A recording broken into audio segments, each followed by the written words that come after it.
Bienvenue sur la chaîne de Willy SM. Aujourd'hui, pas trop compliqué. Petite discussion bien casual, me prends une petite bière. Sorte de podcast solo de Willy SM. Tantôt, ce matin, en fait, j'ai mis sur le Facebook Motocross Québec. C'est ça, je pense, hein, Motocross Québec. Une question à savoir, qu'est-ce que vous pensez de tout ça? La transition vers les motos électriques. Puis j'ai quand même eu pas mal de réponses. Il y a bien du monde que ça intéresse. Ça soulève un petit brin les passions quand même. En fait, tout ce qui est du changement dans la vie, généralement, ça soulève les passions. Là. Les personnes qui sont plus conservatrices s'opposent quand même assez vivement au changement. Et les personnes là, qui sont plus fans de ça, les changements là, au niveau de la moto électrique, eux, ils ont comme de l'engouement, là, ils ont quasiment hâte que ça arrive. Fait que, je sais pas, ça me tentait de jaser de ça, fait que c'est de ça qu'on va jaser. Je pourrais en lire quelques-uns des commentaires que j'ai reçus sur la question qui a été posée ainsi. Pour ou contre une transition vers le motocross électrique? Point d'interrogation. En commentaire, dites pour, contre et ensuite pourquoi. Ça, c'est pas tout le monde qui suit la formule quand c'est demandé, mais j'ai eu 57 commentaires. C'est sûr qu'il y en a là-dedans que c'est mes commentaires à moi. On va y aller avec les plus récents. Donc, contre, dit Simon, avec 3 points d'exclamation. Juste produire les batteries pollue plus que le moteur à gaz va polluer toute sa vie. Et en prime, pas d'autonomie. 2 points d'exclamation. Si tu veux avoir un peu de fun, ça prend 2 batteries égale 2 fois plus de polluants. Donc ça, c'est un point qui est apporté au niveau de l'environnement. J'ai pas vraiment parlé d'environnement, là, plutôt dans la transition du sport. Là, à savoir, on va partir des moteurs à combustion vers du électrique. Est-ce que vous êtes pour ou contre? En ce qui concerne l'environnement, c'est un sport motorisé. Un motocross, à proprement dit, c'est pas green. Là. En partant, c'est pas green, pantoute. On brûle du gaz, on consomme de l'essence pour se rendre aux endroits sur lesquels on veut pratiquer notre sport. C'est vraiment là, du loisir en tant que tel. T'sais, on pourrait même dire que jouer au hockey, c'est vraiment pas green. Il faut avoir des arénas qui consomment de l'énergie à plus savoir quoi faire. On les ouvre l'été pour les ligues d'été. Faut que tout le monde se rende là-bas en char. L'équipement à produire, c'est des affaires qui viennent de la Chine en paquebot, ces affaires-là. Fait que jouer au hockey, c'est pas green. Fait que faire du motocross d'une manière ou d'une autre, que ce soit électrique ou à gaz, c'est pas green pantoute. Fait que moi, j'ai comme tendance à mettre ça de côté complètement, le côté environnemental de la transition électrique, parce que peut-être au niveau des chars, là, il peut y avoir plus de débats, mais au niveau d'un sport, un loisir comme le motocross, je pense pas que ça fasse de changement vraiment aucunement. Là. Mais bon, si on part de la prémisse que les personnes veulent parler de tout ça, l'environnement, je sais pas si effectivement c'est pas mieux.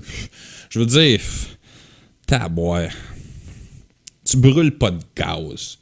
Pour la fabriquer, la moto à gaz, ça pollue. Pour fabriquer la moto électrique, ça pollue plus. Grosso modo, c'est ça. Mais après ça, si tu conserves, je sais pas, moi, un autre 10 ans ta moto, tu sais, il y a du monde qui étoffe longtemps leur moto, là. Rendu là, effectivement, tu vas être obligé de changer une batterie, fait que c'est 2 fois la pollution pour fabriquer la batterie et les composantes que ça inclut. Mais en 10 ans, tu vas faire un top end. Fait que il y a de la métallurgie, du pactage de boîtes, du shipping. Je veux dire, fuck, l'environnement, là, ça a crissement pas rapport là-dedans. Pour vrai, c'est pas contre toi, Simon Pantoute, là, c'est pas ça Pantoute, là, t'as apporté un argument.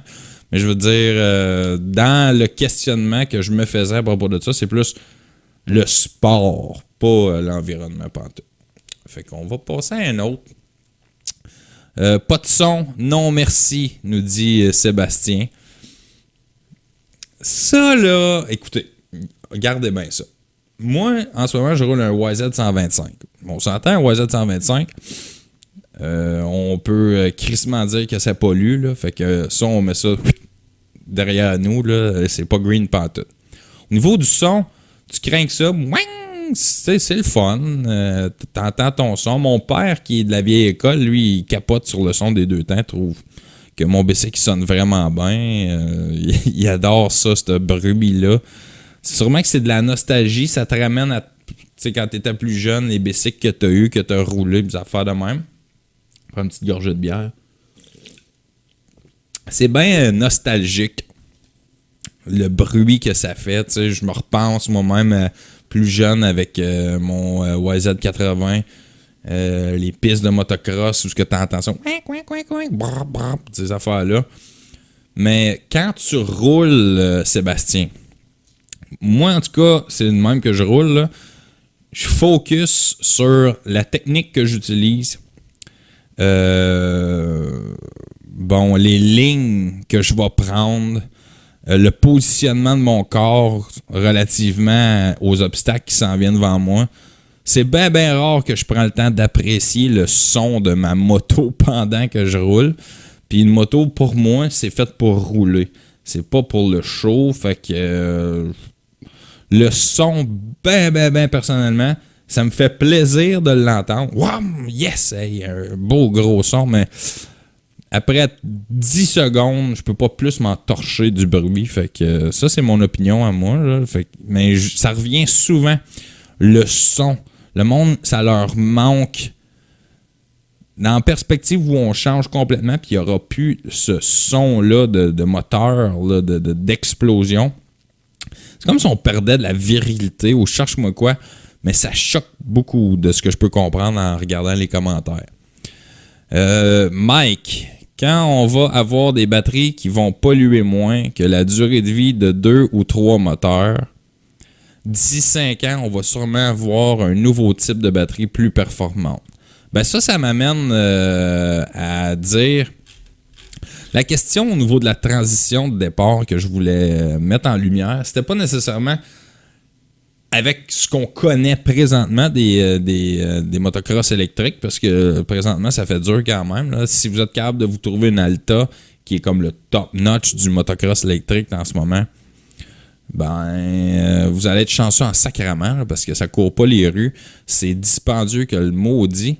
Puis effectivement, il semblerait que une charge, c'est pas écœurant.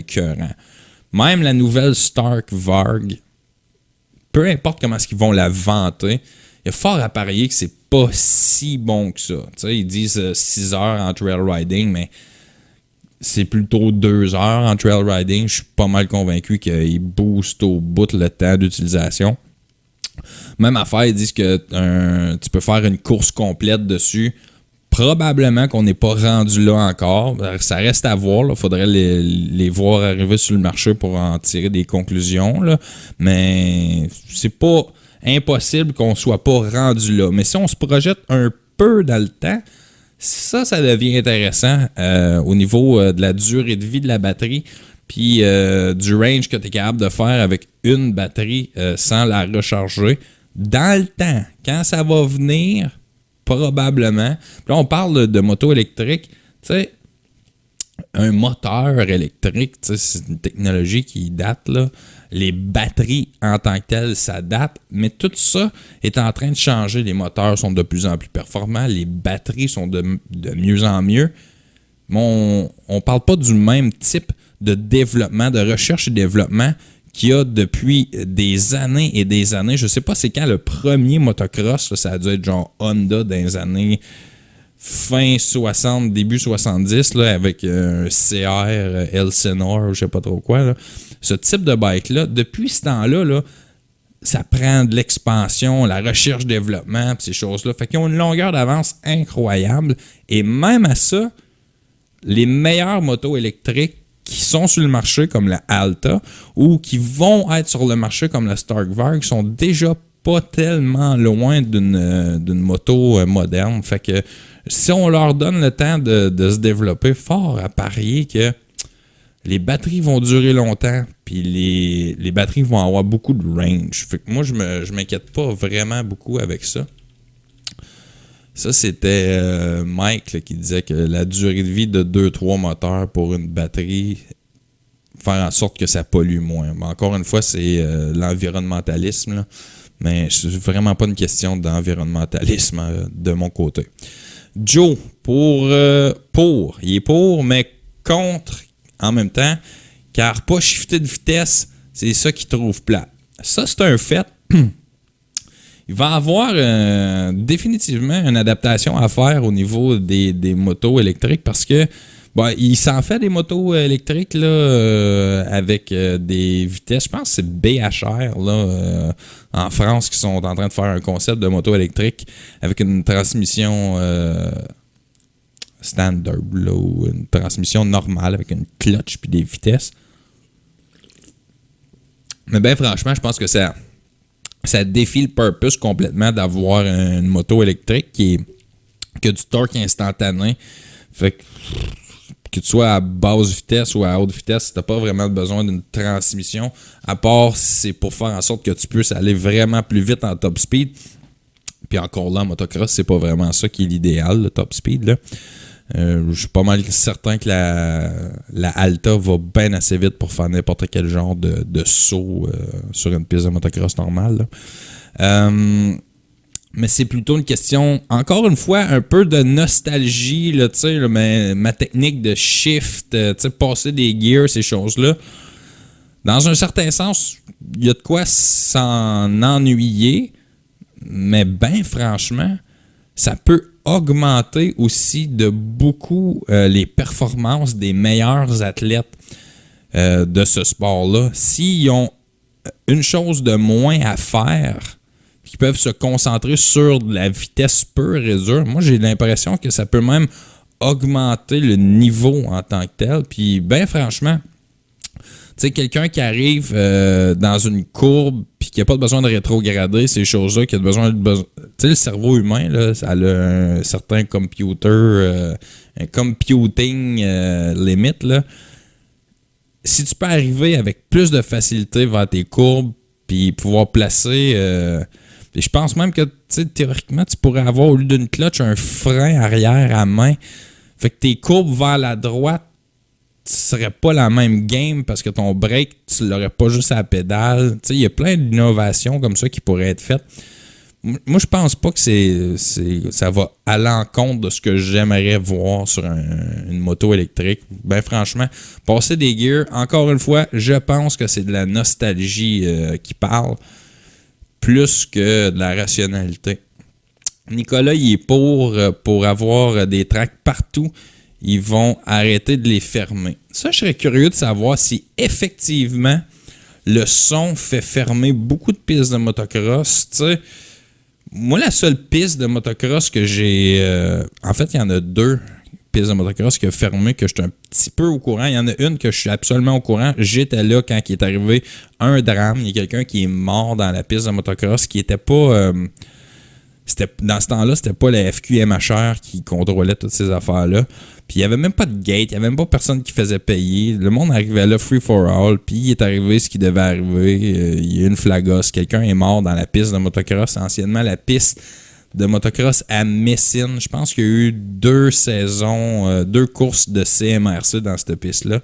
Mais c'était pas une piste de pratique, là. Fait qu'il n'y avait pas personne qui avait pas de membres, il n'y avait pas rien de ce genre-là. Et c'était tellement free for all que c'était appelé à avoir des accidents sur une base régulière. Puis il y en a un qui est décédé. Donc, ils ont fermé cette piste-là. ont condamné tout ça.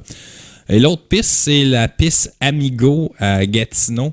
Et des oui-dire que j'ai eu, c'était pas le bruit autant que la poussière que ça faisait chez les voisins qui étaient en cause dans ça. C'est ça qui était dérangeant, la poussière que ça levait, puis c'était tannant pour ça. Peut-être au niveau de la rentabilité aussi, parce que c'est rendu une affaire de paintball, puis ça a l'air super populaire. Fait que c'est possible que ce soit au niveau de la rentabilité aussi. Y a Yannick, il est contre la transition, mais il croit que l'électrique a sa place en MX. Si on veut avoir une conscience écologique, il faudrait éliminer le 2 temps pour commencer. Puis là, t'as plein de monde qui lui répond à Yannick. Là, ça a tourné un petit peu à la blague, quasiment, cette affaire-là. Éliminer le 2 temps,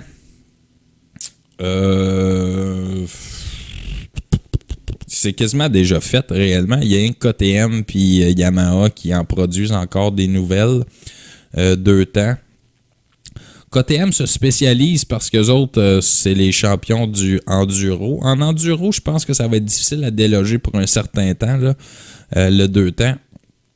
Mais bon, éliminer le 2 temps avant toute chose.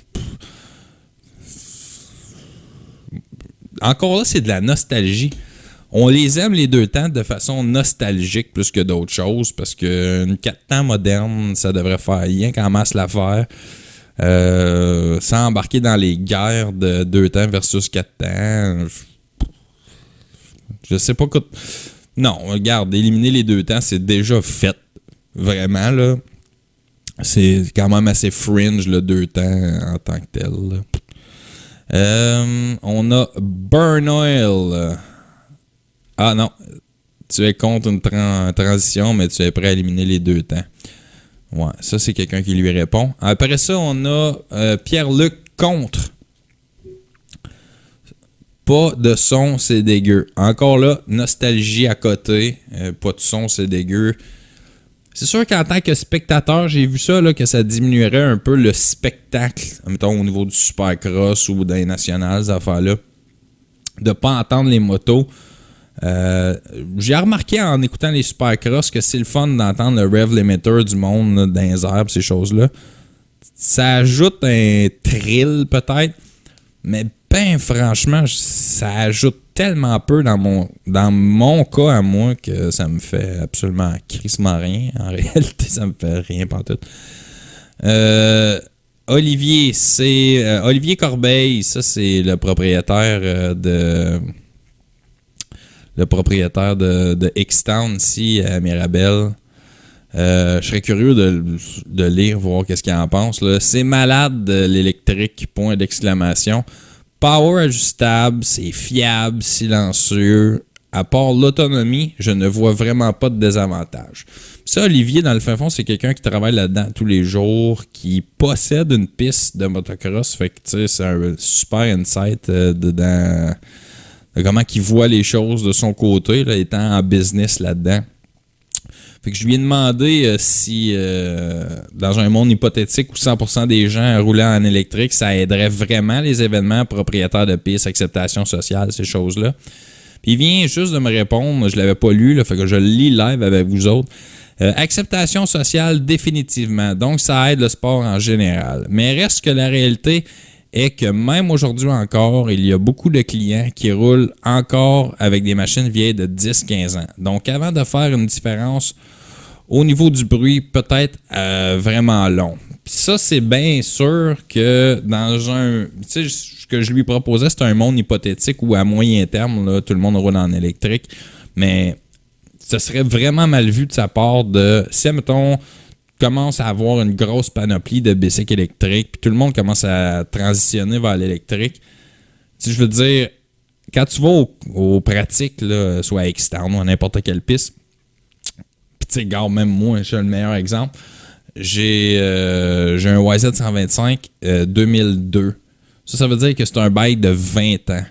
Le monde roule avec des vieux bikes parce que c'est encore ça qui est disponible sur le marché, qui fait la job puis qui coûte pas trop cher. Fait que pour que ça soit rendre le plaisir, comment ils appellent ça, l'utile à l'agréable. Le monde ne s'achète pas des motos flambant neuves quand ils n'ont pas les moyens de le faire. Fait que oui, effectivement, la transition en tant que telle, à moins que ça soit réglementé au coton puis que ça écœure le monde, on parle de très long terme. Au moins 10 ans avant de voir disparaître toutes les motos qui font du bruit.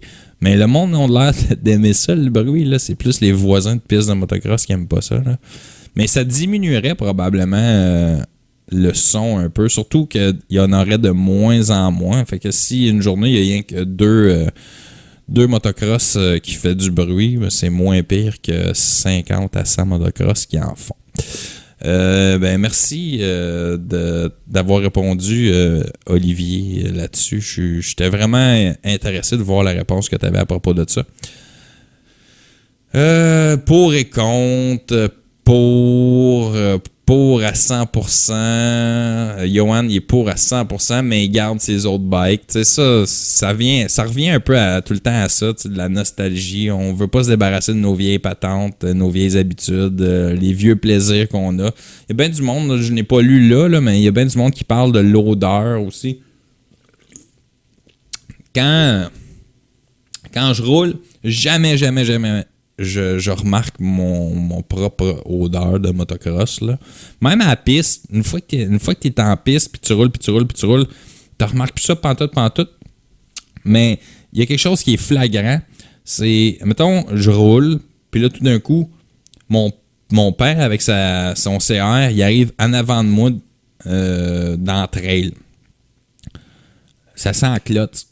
Puis, ça dure au moins 5 secondes où ça explose dans ma tête. Où c'est, je me revois dans les pistes de motocross quand j'étais plus jeune. Pas que je coursais, mais il y avait une piste de motocross vraiment proche de chez nous. Fait que j'allais voir ça souvent.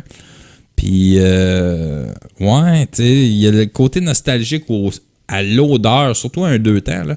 Il y a l'odeur qui vient jouer là-dedans, mais ça dure. C'est tellement éphémère pour moi, là. Tu sais, tu fais comme « Ouh, yes! La bonne odeur de clotte! » C'est parti, tu penses plus à ça, tu sais, pour ce que ça vaut. Tu sais, je sais pas si, en tout cas, je sais pas si ça vaut tant que ça.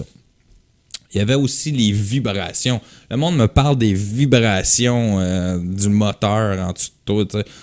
Je serais bien surpris que tu n'aies aucune sensation physique en arrière d'un cockpit, d'une ride de moto électrique. Moi, je suis pas mal convaincu qu'il doit avoir des sensations quand même physiques. Là. Tu dois sentir le moteur accélérer. Ça doit te pousser. D'une piste de motocross, là, c'est pas les sensations de vibration que tu sens tant que ça. Tu t'en ressens après plusieurs laps, les vibrations, les mains engourdies, ces choses-là. Mais tu sens pas nécessairement la moto vibrer tant que ça. Mettons sur mon YZ 125, là, je roule avec ça, là, ça me fait crissement rien. Là. C'est sûr qu'un 250 ou un 500 2 temps, tu commences à le sentir s'il n'est pas counterbalance, mais t'es littéralement dans des fucking bosses. Bing. Fait que ce soit électrique ou en motocross à gaz, je pense pas que ça change grand-chose. La sensation en tant que telle, je serais bien curieux, je serais bien surpris qu'au final, après quelques tours, que tu poses la question, mais je sens pas les vibrations. Non, je crois pas à ça pantoute. C'est plus dans la tête, c'est de la nostalgie, ça. Après ça... Ça va être nice, une track dans la cour des voisins, ils vont juste entendre zzzz. Mais ça, c'est un fait, par exemple. Si on sort de la piste de motocross en tant que tel, juste dans le voisinage alentour, là, pour les personnes qui roulent dans les petites trails de terre privée, tu passes fucking inaperçu. Tu te déranges bien moins. Moi, je pense que c'est bon de ce point de vue-là en tant que tel. Ah, j'ai David Gartin qui m'a répondu. Mon chum David, qu'est-ce qu'il y avait de bon à dire? Les deux ont leur pour et leur contre. Ben, tu sais, David, il est dans nuance, là, fait qu'on va être en mesure de voir ça. L'entretien est beaucoup moindre et coûte presque rien sur un véhicule électrique. Cependant, quand une pièce brise, attends-toi à payer. Mais c'est sûr que là, on parle d'une nouvelle technologie, mais hypothétiquement, moi, ce que j'avance dans la transition, c'est plus une question de à long terme, là, qu'est-ce qu'on va voir. Fait que les prix devraient réduire, mais effectivement qu'au début, s'il y a quelque chose qui pète sur une moto électrique, ça risque de coûter les yeux de la tête. Avec du lithium sur les circuits, il va falloir prévoir, en cas de pépin, à avoir de l'équipement pour du feu de lithium, qui est très ravageur. Fait que moi, je connais pas tant que ça, là, les batteries de téléphone qui ont explosé, ces choses-là, effectivement. Une batterie au lithium.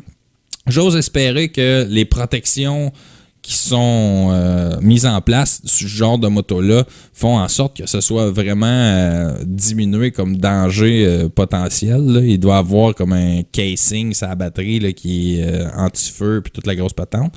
Mais on s'entend là, qu'avec une motocross à gaz, ça le dit, c'est une motocross à gaz. T'sais. Pour la faire rouler, cette patente-là, il y a littéralement une explosion genre 14 000 fois ben crinqué au fond par minute. Il y a des explosions. Fait que une ou l'autre, c'est quand même assez dangereux. Sans compter que sur une piste avec une moto à gaz, t'as l'essence, t'as l'huile, t'as le Preston. Parce que lui, c'est un gars de super moteur. Là. Je m'imagine que si tu casses un... Ben là, eux autres, ils font rouler avec des produits particuliers. Là. Mais si tu tombes avec la moto électrique, aucune chance d'avoir genre l'huile qui splash partout parce que tu as cassé un casing ou de l'eau partout ou je sais pas quel produit que vous mettez dans vos rads parce qu'il n'y aura pas de rad. En tout cas, pour l'instant, c'est la technologie qu'on connaît. Fait que non, oui, je comprends là, qu'il faut penser plus loin, effectivement, David, mais dans le temps comme dans le temps, je pense pas que ça va apporter une si grosse difficulté que ça, mais oui, bon, il va falloir s'adapter. Marque électrique égale la fin pour moi. La vibration du moteur, l'odeur, c'est pour moi très important au plaisir de conduire. Tu vois que tous les goûts sont dans la nature. Moi, c'est pas très important ces choses-là. C'est le fun, mais c'est pas tant important. Bref, grosso modo, c'est ça. Écoute, présentement, est-ce qu'on est rendu là? Je pense pas qu'on est rendu là. On a juste à regarder le channel de AJ Catanzaro, qui est un professionnel, dans le fond. Il est pro aux États-Unis. Il a fait du supercross, il a fait de straight rhythm. Il a une carrière en tant que coach de moto. Il y a un channel YouTube de moto. En tout cas, sa vie tourne alentour de ça. Puis il est plus rapide que 100% du monde qui m'écoute. Tu sais, des fois, on dit ça, il est plus rapide que 100% du monde qui m'écoute. Mais lui, c'est vrai. Même, je sais que il y a des personnes qui m'écoutent qui c'est quasiment des... Ben, il y a des pros, sûrement, qui ont déjà vu une vidéo de Willy SM. Vous êtes extrêmement rapide, mais vous n'êtes pas aussi rapide que AJ Catanzaro. À moins que Kevin Benoit écoute mon vidéo en ce moment. Mais même lui, je suis désolé, Kevin, mais je suis pas mal certain que Catanzaro il est plus vite que toi. Fait que il roule une Alta souvent et lorsqu'elle fonctionne bien, et c'est là qu'il est le pépin, il trippe sur cette moto-là, il capote, il en revient pas comment c'est cool cette moto-là. Puis on parle d'un pro, là. La moto a encore son set de lumière, puis ses flashers dessus, puis il capote tellement qu'il est nice, même en piste de motocross. Mais sur une base régulière, dans ses vidéos, pouf, il manque de batterie. Il n'y a plus de jus. Elle ne dure pas assez longtemps. Fait que pour moi, le problème, c'est à l'avenir, est-ce qu'on va être capable de produire des batteries qui vont être plus tough que ça, qui vont être capables de nous permettre d'avoir le même genre de plaisir que la moto? Moi, les questions de remplir la moto puis recharger la moto, c'est pas le même temps, ces choses-là. Sur mon 450 que j'ai eu, mon 450 4 temps, je faisais tellement une fucking long ride sur une tank. Je n'avais pas de problème de ça. Je remplissais pas ma tank steady. Là. Si tu fais de l'enduro, je peux y croire. Mais en motocross, là, sur une tank, tu es capable de rouler quand même assez longtemps. si tu es assez pro pour être obligé, pas par crainte de manquer de gaz, mais obligé de remettre du gaz, effectivement, peut-être que les motos électriques sont vraiment pas rendues là, mais éventuellement, ça risque d'être le cas. Fait en tout cas, c'est ça, grosso modo. Je sais pas si vous aimez ça, la formule solo, ce que je jase, que je lis des commentaires sur une question que j'ai posée, n'importe quoi. Si c'est quelque chose qui vous plaît, ben à ce moment-là, vous me le direz. J'en ferai d'autres une fois de temps en temps. Sur ce, je vais vous dire à la prochaine fois. Et je finis ça sur un fidèle bye où je sac un coup de poing dans ma caméra. Bye bye!